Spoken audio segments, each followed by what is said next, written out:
magician does is gives you the illusion of freedom, but then is controlling what you're doing. And that's what we're trying to do with using color, light, sound, movement. There's all those different tricks. This is very powerful application of VR. This actually brings you closer to someone else's reality. Welcome to Tech and the Arts, the podcast of the Arts Management and Technology Lab at Carnegie Mellon University, or for short, AMT Lab. I'm Sofia Akhmanaeva, Marketing Manager at AMT Lab, and today I'm joined by Eric Williams and Jordan Herron. Eric's and Jordan's work was recently highlighted at the SONA Festival at Carnegie Mellon University, organized by the Department of Languages, Cultures, and Applied Linguistics. SONA is a forward-thinking festival that provides a platform for diverse voices and groundbreaking stories that redefine the boundaries of storytelling and technology, presenting the works of creators in XR, 360 video, and interactive media. Very nice to have you here today. Tell me please about what you do with VR and how is it unique and different from what people usually do with VR? Our area of specialty is called cinematic virtual reality, and cinematic virtual reality uses 360-degree cameras and live actors, and so it's different from what most people conceptualize as VR. I think that most people imagine avatars that are created digitally in completely fictional and recreated worlds, but all of our work is done on real locations with real people, and it's more of a linear experience in that you're watching a film, but the unique aspect using VR is that you're actually in the middle of it. It's 360 degrees around you, so you can choose to look anywhere at any time. Yeah, to summarize that, it's like filmmaking, but in VR, essentially. And so, yeah, a lot of people expect a simulated environment, but when they watch one of our scenarios, they're captivated by the fact that these are real-world captured images. So it's called Cine-VR, right? Cine for cinematic. Yeah, great. Cine-VR. And I would say among all what I saw in the SONA programming, what you do is the most functional part of what people can do with VR. Could you speak a little bit more on what projects you're working on for public service simulations in VR and how it started? So a main thing that is popular with the work that we do at the Grid Lab is currently making cinematic virtual reality trainings for public sectors. And currently one of the latest ones we've done was for the Ohio Peace Officers Training Academy. And Eric, would you like to speak a little more on that? Sure. So that project is seen by 30,000 police officers, peace officers across the state of Ohio. But we're also working with healthcare providers to have them have a more empathetic relationship with their patients. And we're just actually this last month, we started working with the state of Ohio and doing projects for the Department of Health and the Department of Human Services. And so it's everywhere from human resource training to safety and security training to, how would you describe the ODH stuff? I would describe that almost as trying to develop an understanding for workers to understand the clientele better and understanding that individuals they're interacting with in the public sector have a life that surrounds them. And so I think it's very empathetic, the training. Yeah, I was going to use that word. That's kind of the thread throughout it is how do you get one group of working professionals to have empathy for the people that they are working with. And I think that's kind of the thread throughout all of those different areas. I think this is very unique perspective. What people usually imagine, speaking of VR as training opportunity, as something very functional in terms of like, oh, how do I do this particular thing or like operation with equipment or something like that. I experienced one of the simulations that you brought to SONA, and I can tell that it's empathy evoking. Could you describe a little bit how this experience looked like for those who did not experience it? One way I try to summarize it is we allow for trying to create experiences that are almost a shared living experience that everybody can kind of use as a foundation for a particular area of training. And so some of the experiences we've created might be used in, let's say, a law enforcement piece might be used in a classroom setting to teach de-escalation, that same experience could be used in another classroom setting to teach report writing. And I think there's something to the fact that without having a direct learning objective per experience, they're able to get a longevity out of taking the experiences and pulling it apart and seeing how your life kind of converges with that as well. And I think that's something that the training allows, is for individuals to see themselves in the training and maybe others they've worked with or that they've interacted with as well. Well, and I think the whole idea of a lived experience is really interesting too, on two different levels. One is, if every peace officer in your state has gone through these specific experiences, then they've all been in Chet's living room, right? They can all have a common reference point when they say, would you go this far? Would you go this far? Would you pull back at this point? Would you go forward? All 30,000 of them have the same lived experience that they can talk about. But here's the thing that I think is even kind of more intriguing, and I want to be very clear that we're not doing research in this area. This is just our theories. I think that people remember these experiences differently than they remember watching a film. Because when you watch a movie, you remember being in the theater or being in the room watching the movie. But we have found that people that have gone through these experiences not only remember them differently, they remember them longer, and they remember them in a way that they talk about. Remember when we were in Chet's living room? And it's like, whoa, wait a minute, you weren't in Chet's living room. Like, imagine watching a movie and then talking about the movie. Oh, yeah, remember when? You never talk about movies that way. So these stories are getting into people's heads in a way that they are remembering them as if, and they know they weren't there, but they're remembering them as if they were there. They're remembering it like a lived experience. Yeah. And I think that's incredibly powerful. We don't even understand how that's working yet. Mm-hmm.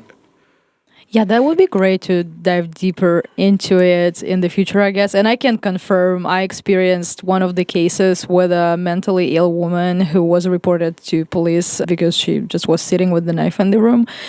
And within this experience, you the one who experienced it sitting right next to her.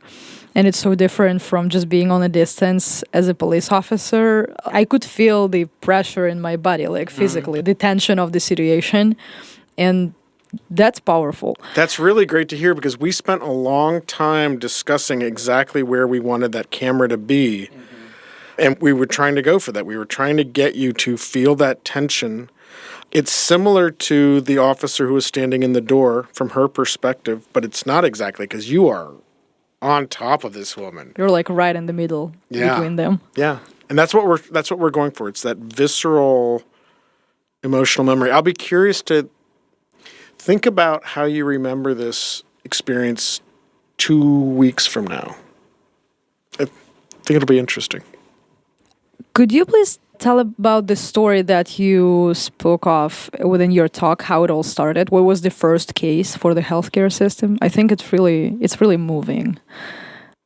Sure. So this was pre-COVID. We were working with the Diabetes Institute, and they wanted to create experiences that informed healthcare providers of reasons why some of their patients might not be making it to appointments on time or missing their medications. And so we did a day in the life of a woman named Lula May. Lula May is a woman in her 60s who was living below the poverty line, who was suffering from diabetes.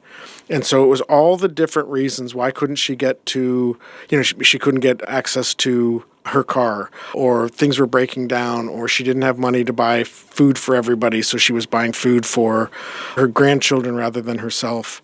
There were all these reasons why she wasn't doing certain things that made her healthcare providers kind of roll their eyes. And we started doing those sorts of stories for that client. And we did that for about a year and a half. And actually, Dr. Elizabeth Beverly was the one who started doing these experiments on the longevity of the memories. And she found that the healthcare providers who went through Cine-VR training remembered the lessons longer than and had more empathy than those who went through the traditional training of the same knowledge, of the same information. And so from there, once we had made the Lula May and the Destiny series, that series was seen by a guy named John Bourne, who was working at Ohio University in the Voinovich Center. John's background is in law enforcement. He was the colonel of the State Highway Patrol for Ohio, and he recognized that cinematic virtual reality would have an impact on police training. And so then he and his colleagues came up with the idea of creating the Appalachian Law Enforcement Initiative, which was using police officers from small towns rather than the big cities to come up with training that they thought was important in the areas of de-escalation and empathy. And so that's when we created a pilot series, and we did the Chet scenario and we did the Dion scenario, or the Dion story and the Chet story. And then that's where it really caught on from there. This is very powerful application of VR, and I think it's breaking this narrative about VR as something that brings you farther from reality, because this actually brings you closer to someone else's reality. And especially with all this societal tension that we have right now, empathy is kind of key. Let's switch to more technical aspects of your work. In your presentation, you were talking about the challenges that you have and how you solve them. Could you elaborate on this a little bit more, please? What challenges do you have with technologies and for providing the most authentic experience? I would start with a main thing that I think we've done a good job of starting to figure this out, but a big thing that's a challenge with cinematic virtual reality filmmaking as compared to traditional filmmaking is there is no frame and the camera is seeing in all directions. And so it's a much larger task trying to hide all of the crew, and all of your lighting gear and all of those things have to be completely out of sight, as opposed to in traditional film, you put all those things behind the camera. I didn't think about it, and now I'm thinking, how is it even possible if it's 360? Well, so what we do is there's a thing called plating. And so we end up recording the scene multiple times. And so, for instance, if you have a light up in the corner of your room, when you film the scene with all of the actors and the actors are being lit, that's the first time you record it. Then you get rid of all the actors, you get rid of the light, but you figure out how to light the room in a way that looks identical, except the light isn't in the corner where it was, the light is somewhere else. Then you record the scene a second time. That would allow you to create a plate around that corner of the room where there used to be a light, but now there isn't a light. And so you just have a little box, a little plate of that corner, and you paste that over your first scene with all the actors, and now your light has disappeared. Sounds crazy. And that's another reason we try not to move the camera at all, because it makes it very difficult to capture those plates after we've got a good performance. If the camera ends up getting bumped or moved, we have to consider, do we start over? Do we try and capture a plate now before we continue doing new takes? Or if we need to change a camera battery, should we capture plates before we change the camera battery out? And so it causes a lot of considerations to be had when you're on set doing these sort of productions. And I think the other thing that kind of goes hand in glove with that, which I think is more artistic, is we spend a lot of time trying to figure out how we know where people are looking.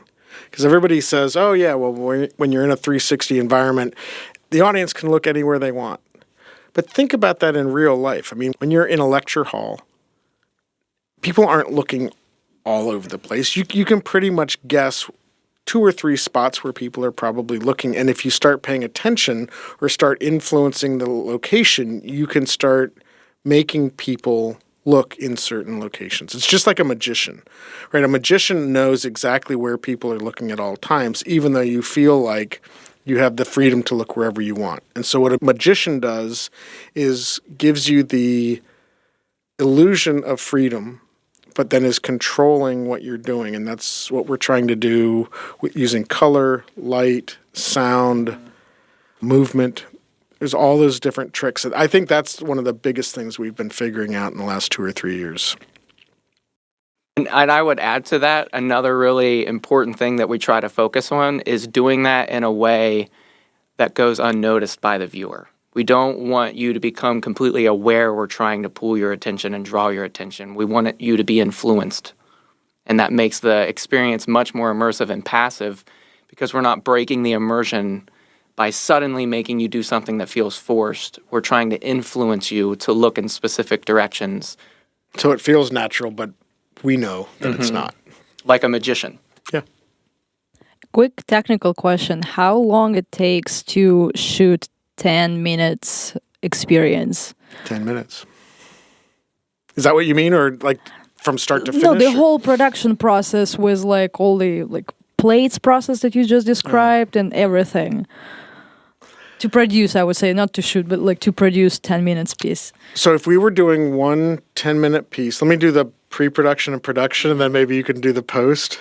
Absolutely. It will take about a month to write a script. We're typically working with content experts, and so we do an outline with the content experts, and then we do 3 drafts. We do 1 draft per week. So take about a month to write. During the last 2 weeks of that process, we are casting, location scouting. We're doing costumes. I'd give that a month to kind of cast, write the scripts.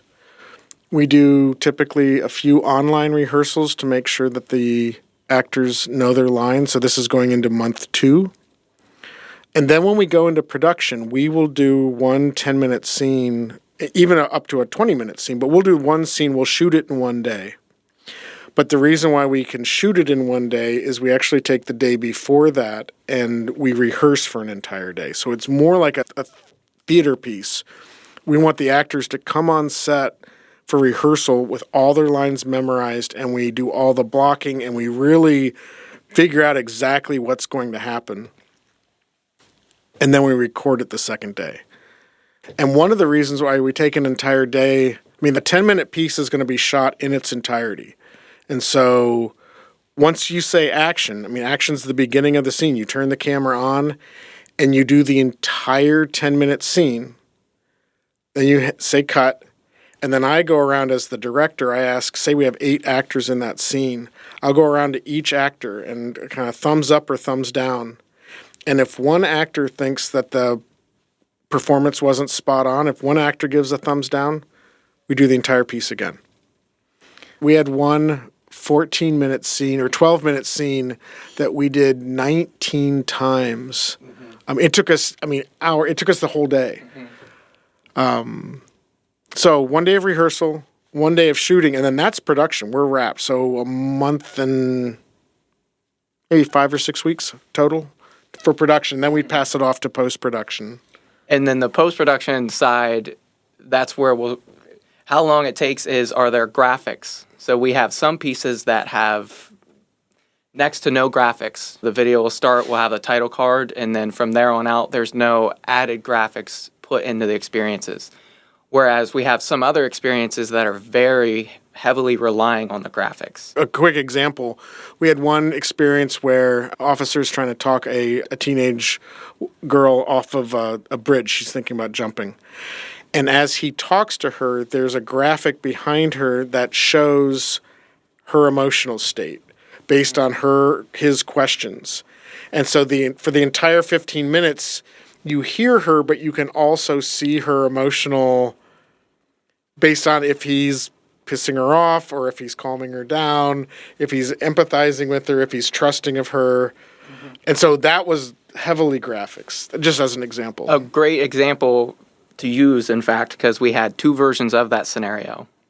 We had one that didn't have the graphics, was the exact same video, and then the second version included the graphics. And the whole part of that is it allows for a contrast to sort of watch it and what did you think the emotional state was, as opposed to now watch it and the graphics are going to give you more insight as to what the emotional state is.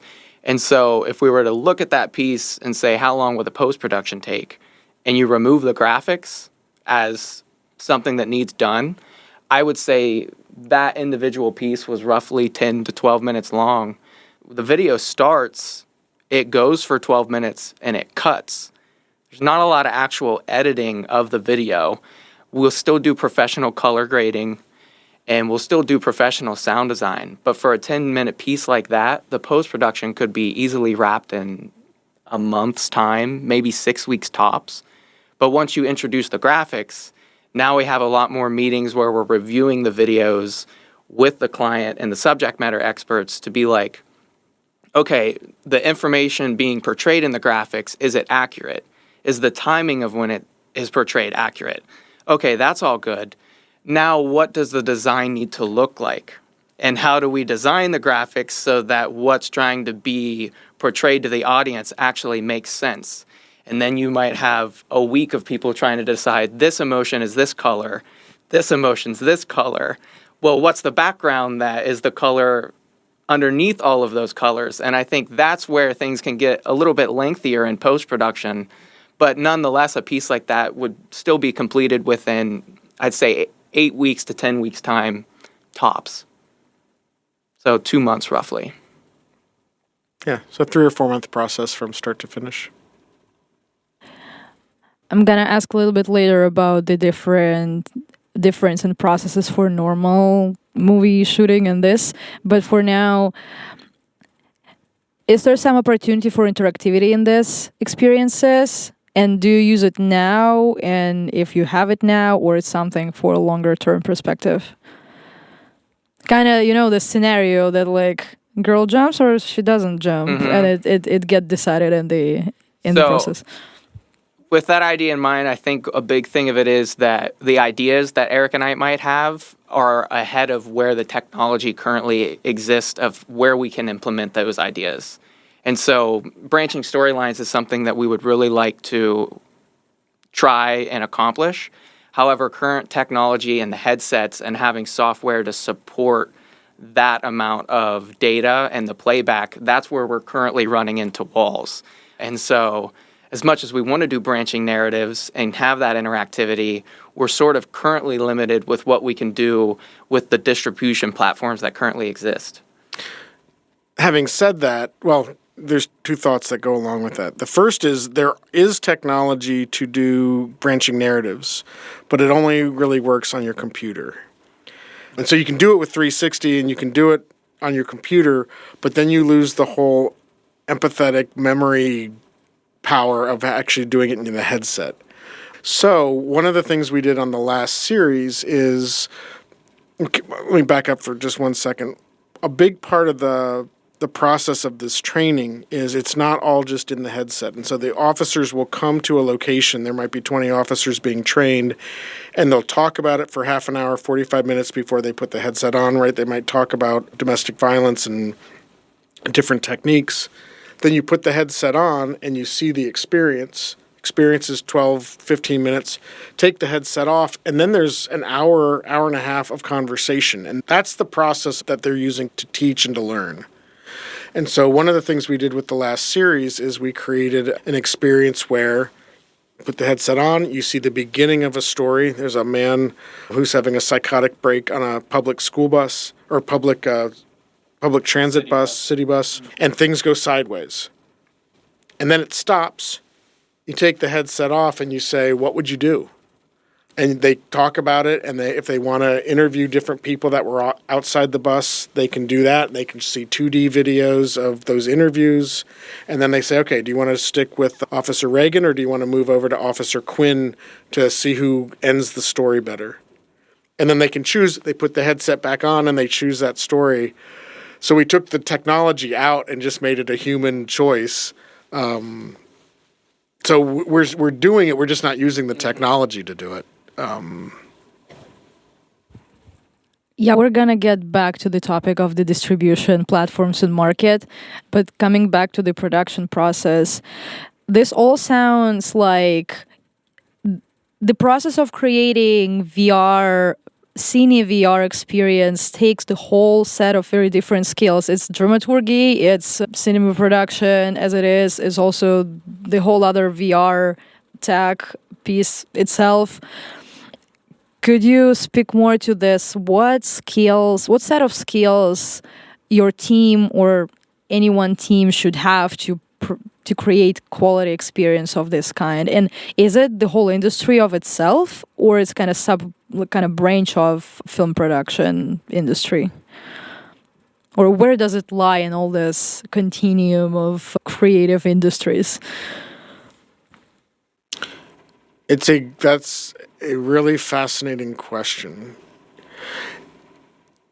The technologies are based on film, for the most part, don't you think? Mm-hmm. But we find that film students really approach storytelling in a very specific way that doesn't necessarily mesh with it. So the technologies are there.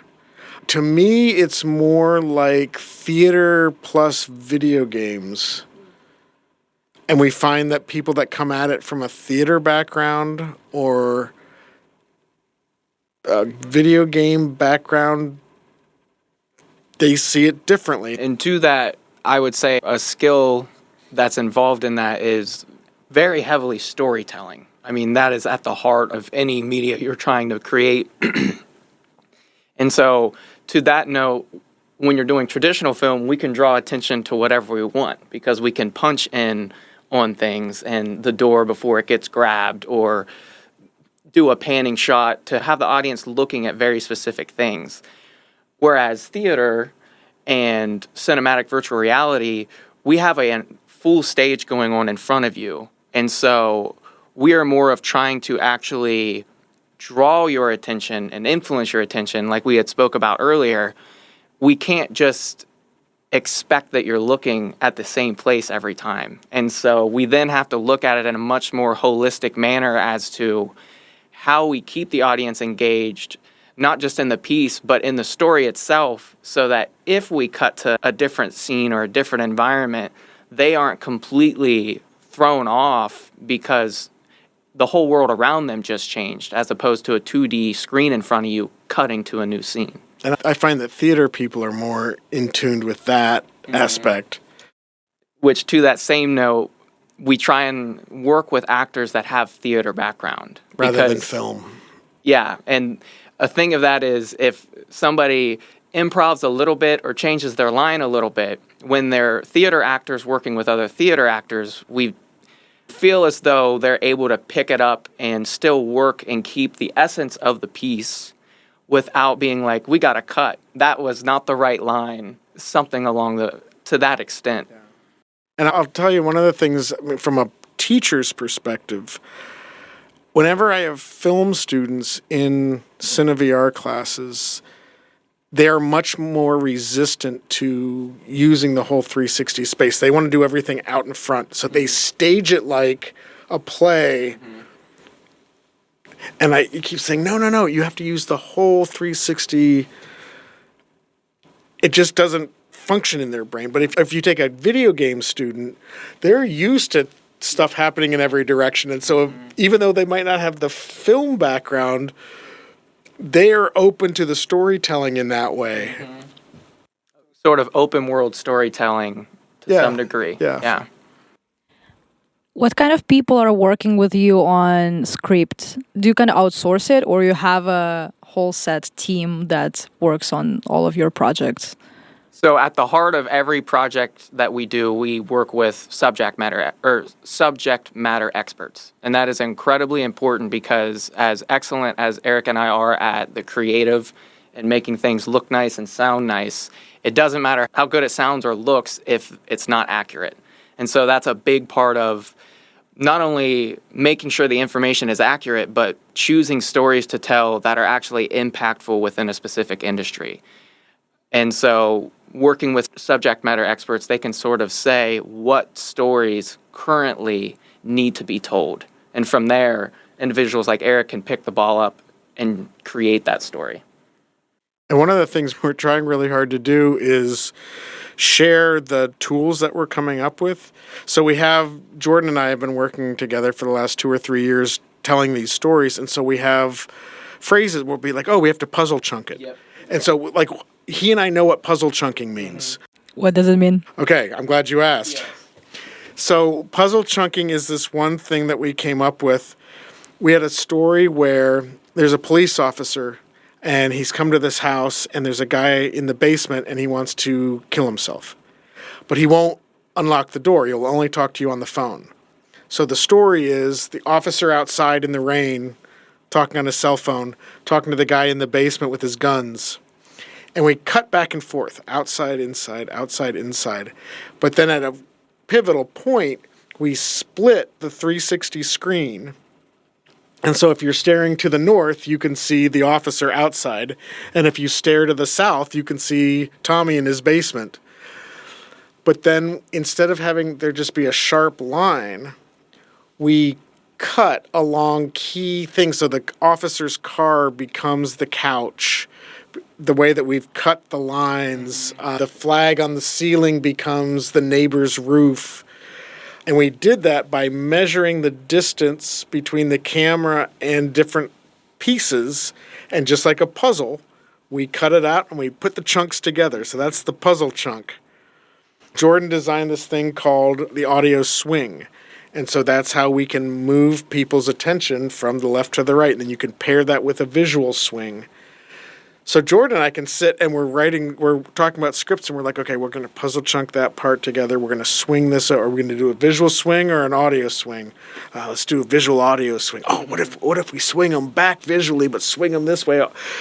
And so we've come up with this creative lexicon to help us tell stories. The problem is when we collaborate with other people, they're like, what the hell's a puzzle chunk? Mm-hmm. And so what we try to do is pull in students and collaborators on projects and get them into what we're doing and then kind of pass it off to them.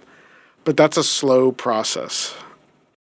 Don't you teach currently any courses in Ohio University? We do. Oh. Yes. Yeah, so we teach that, but sometimes it's hard to take a 20-year-old and have that 20-year-old then work with 60-year-old detectives who are telling really violent stories. And so there's this mix of youth and enthusiasm and experience and wisdom. And so, yes, that's a really good point. I mean, we're currently working with two great cinematographer and gaffer, and they were both former students of ours. Sammy and Elijah were students of ours 3 or 4 years ago and are now I was going to say they're students of Eric's. I was in the same class. That's true. As so them. Jordan's one of my students. Yeah. So I did not teach you, Sammy and Elijah, if you're listening to this. Yeah, that's true. So yes, we tried, but it takes a long time. I mean, there's a difference between teaching people and then actually having them be able to do it. Because a lot of times the students are still learning playwriting or screenwriting or film directing. And so it takes a little time for that knowledge, I think, to kind of season. But yeah, so we use a lot of students that have graduated from our program that we weave back in. But I'm thinking more of like, I would love to be able to go and reach out to stage playwrights and get seasoned playwrights to write for this, but they don't necessarily understand the technology or the tools because these are a little bit different than writing for the stage. So it's getting them up to speed, I guess. Mm-hmm. Yeah, that's fascinating. That it sounds like potentially the whole other specialization on the intersection of psychology, film production, and also VR and game technology. Could you tell more about where you came from personally to doing this kind of projects? I know Eric has a huge background in film industry and entertainment. Jordan, you did sound design. So I live not far from Ohio University is where I had grown up, so southeastern Ohio. And I came to OU. In the past, I was a musician. I would call myself that, but you're not going to find my music anywhere or anything along those lines. When I got to OU, I thought I wanted to be a music producer and work in studios. While at OU, I discovered some courses that were involving film to moving image.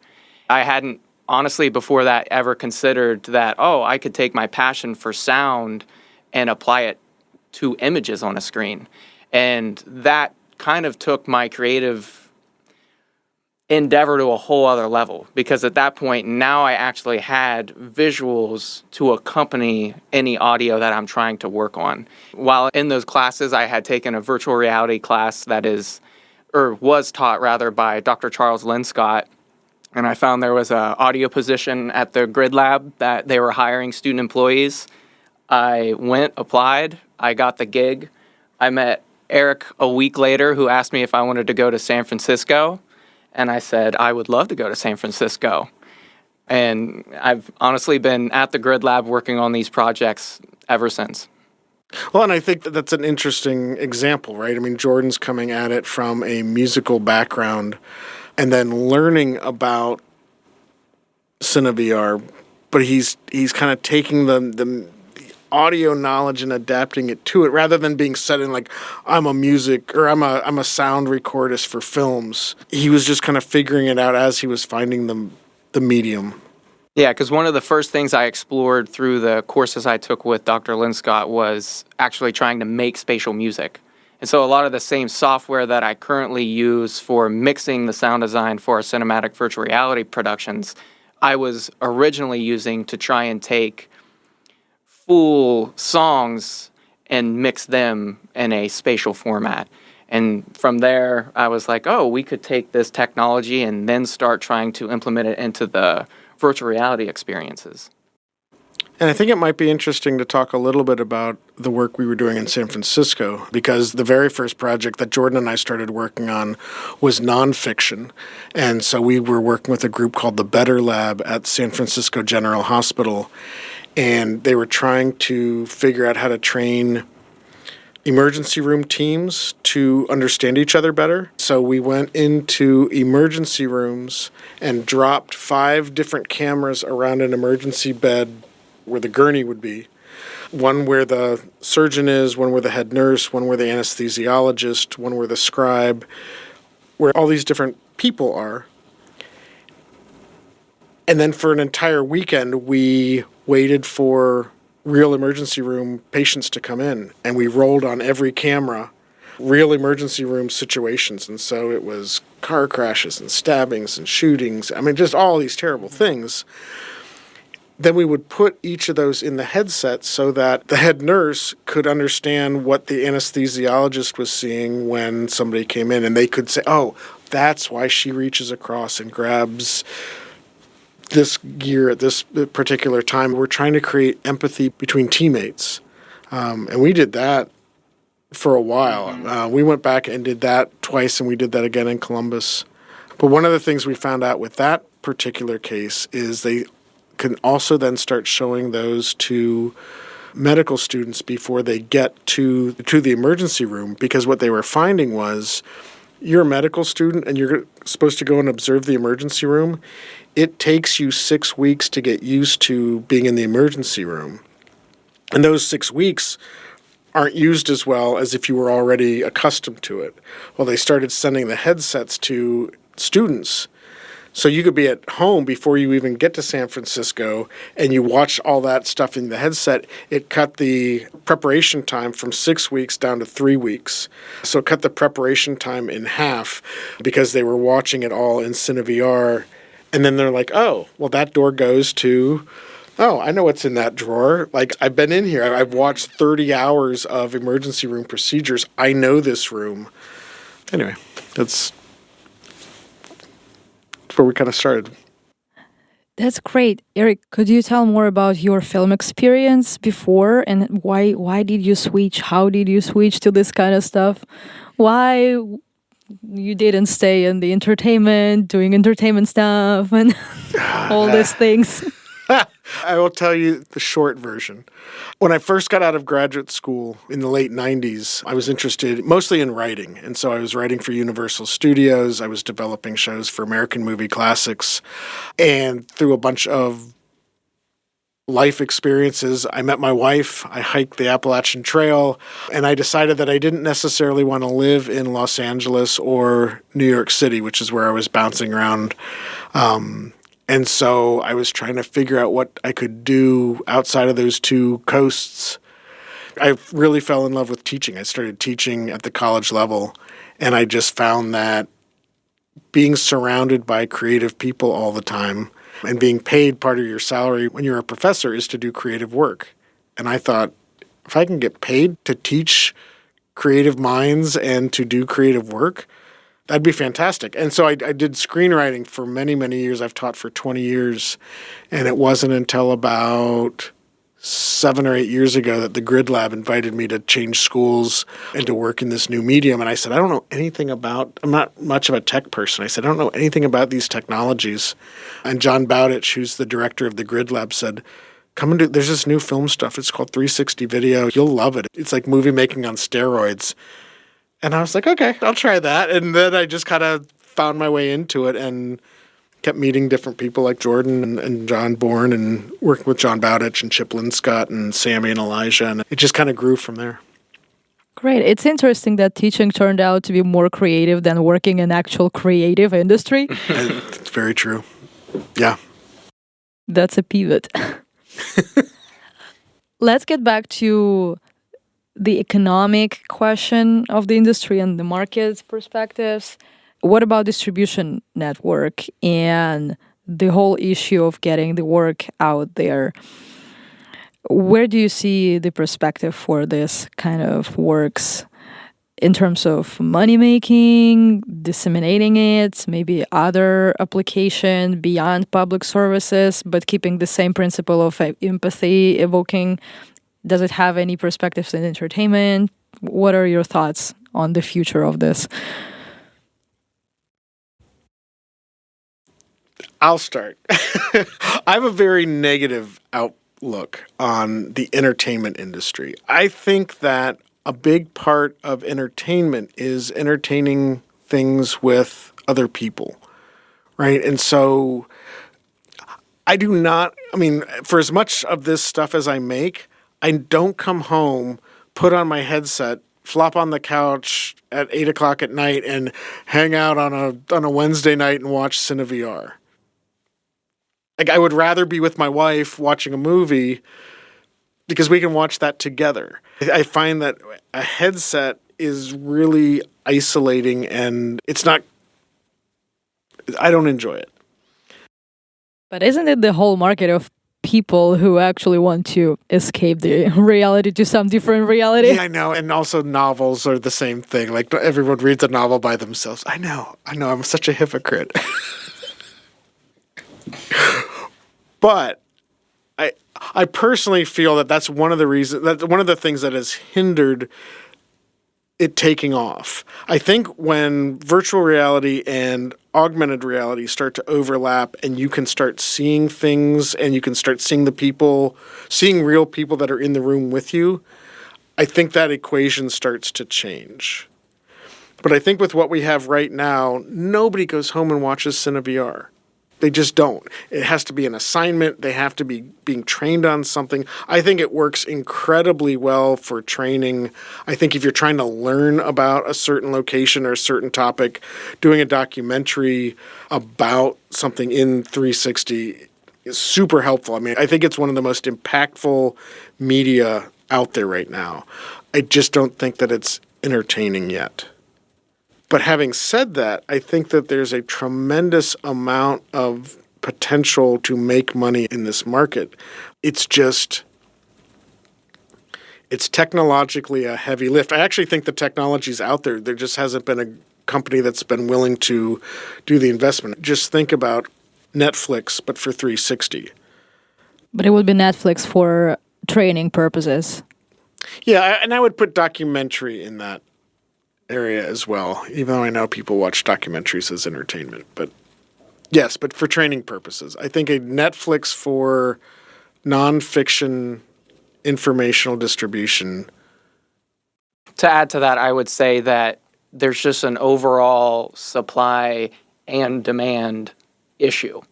There's not a lot of people currently demanding a film in cinematic virtual reality to watch versus virtual reality simulated experiences. Right now, the Netflix for Cine-VR existed. What is going to be on there? if there's no content to be on there, then even if the platform exists, it's not going to get very far. If Eric and I got a deal today and we could put all our trainings on there, I don't imagine anybody would be entertained for very long after they got done with our pieces, because there's what else am I going to watch? Not to mention also the public itself adopting the use of VR headsets and the accessibility to VR headsets is a whole other gap that still needs to be bridged before maybe people become interested in making a lot more content for cinematic virtual reality, because now more people have headsets to consume that content. And so it's just this kind of ever-longing thing that we're just waiting for enough content or the tech or something to somehow catch up to each other. And it just doesn't seem like it's quite done that yet. And to make it more complicated, you need to create different file types for different headsets. Yeah. It's not like you can just release a MP4 and anybody can play that on their computer. If you're using the Pico, you need one type of file format. If you're using the Quest, you need a different file format. And so it's not even... There's not even a universally accepted format to deliver the content at this moment. Yeah, we were discussing with Amped Lab team within the context of SONA and all the VR works presented that, okay, I can see this kind of experiences usually at this kind of festivals, but what if I want to experience it beyond that, just on demand? Where do I go? And the answer seems to be like nowhere. Well, for VR, there's more outlets, but for 360 stuff, I mean, you can post it on YouTube and then you can access it through YouTube VR in your headset and watch it, but it's typically at a lower resolution. If you don't have a good streaming, it might be jumpy. And the problem we run into with the police officers is most training academies don't want their technology hooked up to the internet. And so they wouldn't even do it streaming if they could. Yeah, it seems like more B2C model right now. But also technology is not there, right? We were talking about all this processing, like computational power, I guess the right term for it, to do it through VR, that it just can't handle that much data. Yeah. Yeah. Okay. And so we literally will go, I mean, they have 180 headsets around the state. Okay. They go around to each headset and sideload them. What do you mean? So we do a series every year. And the series is about an hour and a half's worth of footage, right? 6 different episodes. You can put that on a thumb drive, and you can put the thumb drive into your headset, and you just download the videos onto the headset. We have to do that 180 times, and that gets the new season out. You send out a handful of people to do that. Do it in a week. Yeah, I guess we can hypothesize about the market development as much as we want, but technology is not there yet. We're just okay waiting. And again, and then we'll see. There are things like MetaQuest TV. For anybody out there, you can put your things on YouTube or MetaQuest TV, and you can access that content on MetaQuest headset, and it'll work. But again, we can't necessarily put the content that we're creating onto these platforms. And so even though in some cases you could say, oh, I know where I could put my video so that people can access it and watch it, we can't just post these videos to... public service or public... Yeah. And then there's the whole question of how do you monetize it. Yeah, this is what I mentioned, B2C. I'm mistaking B2B, obviously. Mm-hmm.